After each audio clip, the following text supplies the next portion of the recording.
Hello everyone, and welcome back to my YouTube channel.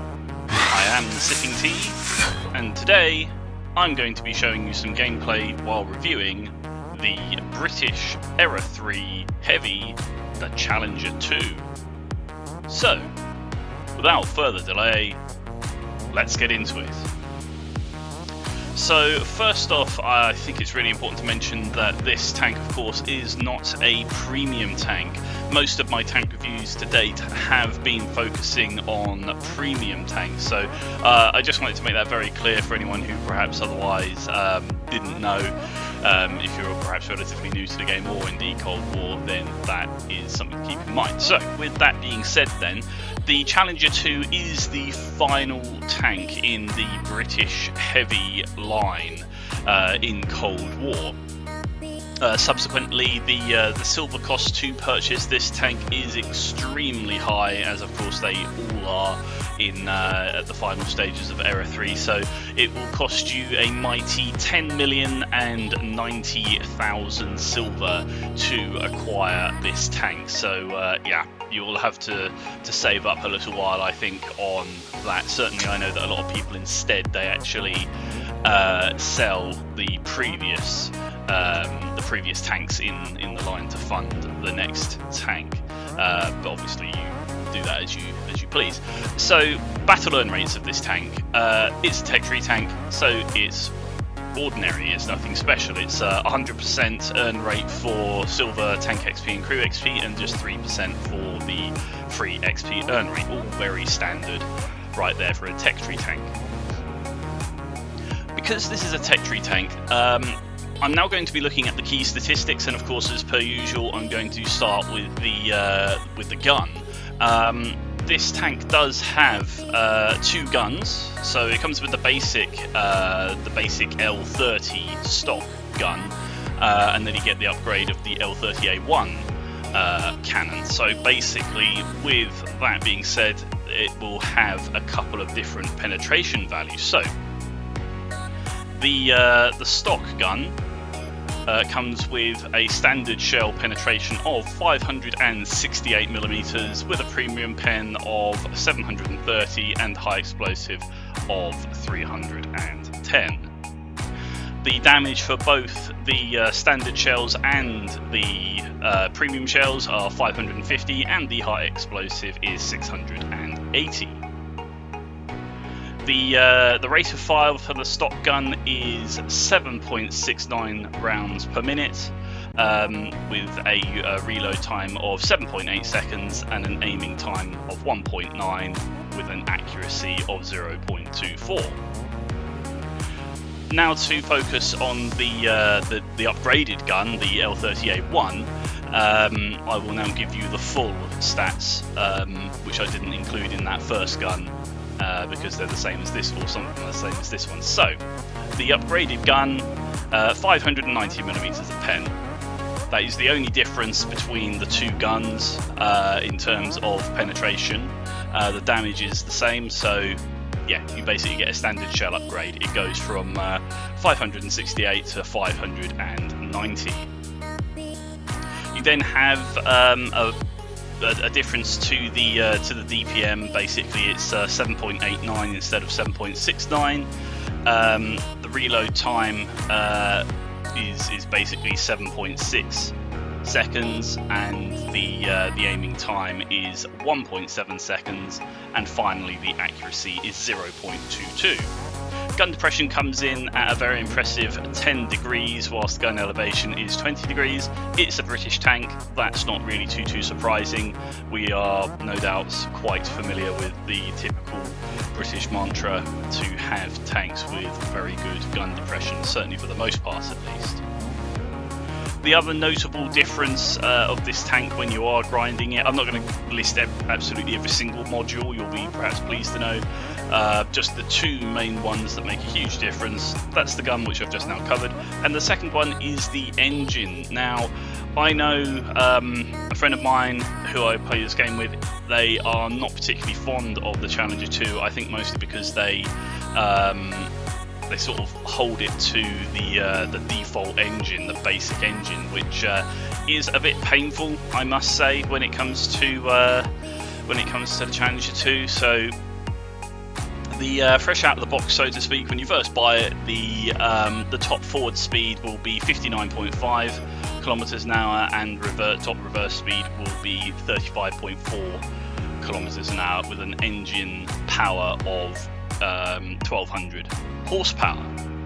Upon getting the upgraded engine, suddenly the horsepower jumps all the way to 1,609, which is of course a massive change. The horsepower per ton, which I didn't mention for the default one, jumps from 19.2 to 25.58.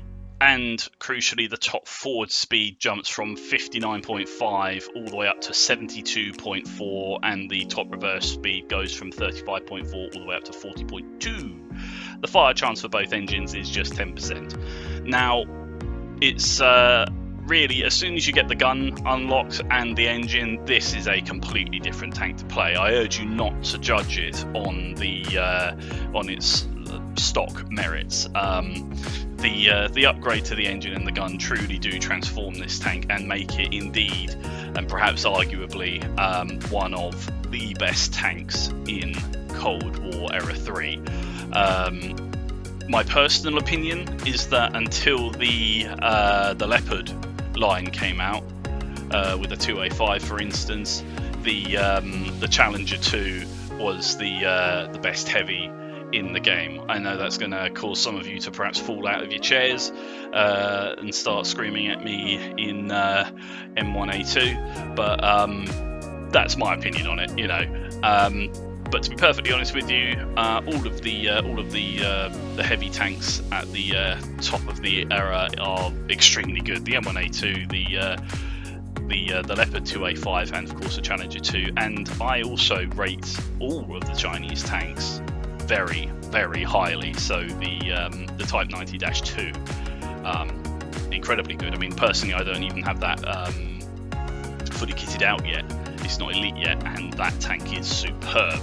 But anyway, to focus solely on the Challenger 2 for this Challenger 2 review, I would say that, yeah, this tank is absolutely worth going for if you haven't already. It is very expensive, just like all other top of the line Era 3s. 10 million silver is a hell of a lot of money to have to spend on just one tank, and it's not like that finishes it off, of course, because you still have I think it's something like 200,000 XP before you do actually finish the tank, elite it, unlock all the upgrades, which obviously costs silver as well, and of course your equipment. So, you know, a lot of people do only fire premium rounds, it seems, in the Challenger 2, and I suppose in some respects I can't blame them, given that it offers a staggering 730mm of penetration, like I mentioned before. Personally, I don't really like firing premium rounds. I know I've said that in the past. I don't care if you do. I'll never sort of tut or whatever if someone shoots at me with a premium round. I just personally don't like doing it for whatever reason. It's probably the monetary cost for me. I'm probably just a bit too tight with my cash to justify that difference. But then again, that's also why perhaps I'm not you know, one of the better players out there. Perhaps if I just spam premium all the time, more or less guaranteeing a pen, I would have significantly better stats, but who knows. Anyway, this tank is absolutely superb. You'll see in the gameplay footage here that it is capable of dishing out some seriously good damage. I mean, typically in my videos I really do try to not only post my best games, because I think that's a bit unfair to you, the viewers. I mean, I know you're going to have there's going to be a somewhat diverse group of people here. Some will be extremely good, perhaps expecting a 7,000 or more damage game, but other people will be relatively average, like myself, I'd say, in ability, and perhaps even new. And so therefore I don't really want to perhaps even put them off or potentially shame them or whatever by only posting exceptionally high damage games. That being said, in this video I completely acknowledge, of course, that there are a couple of high damage games. One of them, unfortunately, I recorded in the replay mode, which is why you don't get the sort of first-person perspective of, say, looking down sights and so on, and frustratingly, you don't quite get the same sort of information on the screen, like live damage and so on. But that was a very impressive game at 10,000 damage. So I just wanted to show that even in relatively ordinary hands, such as my own, the Challenger 2 can very much be capable of dishing out an enormous amount of damage. But yes, I'll also show a relatively sort of ordinary game where perhaps I only do maybe about 5,000 damage, which for Era 3 in this tank is actually, I would say, relatively normal. Keep in mind, 5,000 damage really only represents about 10 penetrations of near full damage. So when you look at it like that, I don't think it's considered sort of above the norm. Moving on to the equipment side of things, I would personally say that for this tank, you want to go for the advanced loader and also the gun stabilizer as well. As for the next piece of equipment, I've personally been sort of experimenting. So I've taken on the spool liner in recent time. Not so much to avoid the explosion damage, because that's somewhat irrelevant for Era 3, because it doesn't. The spool liners don't protect against missiles. Just for those who may or may not be aware of that, it's a bit more of an advanced level of information, I think. It doesn't protect against missiles. It really only protects against actual high explosive shells, which tend not to be fired, I would say, in Era 3 of Cold War.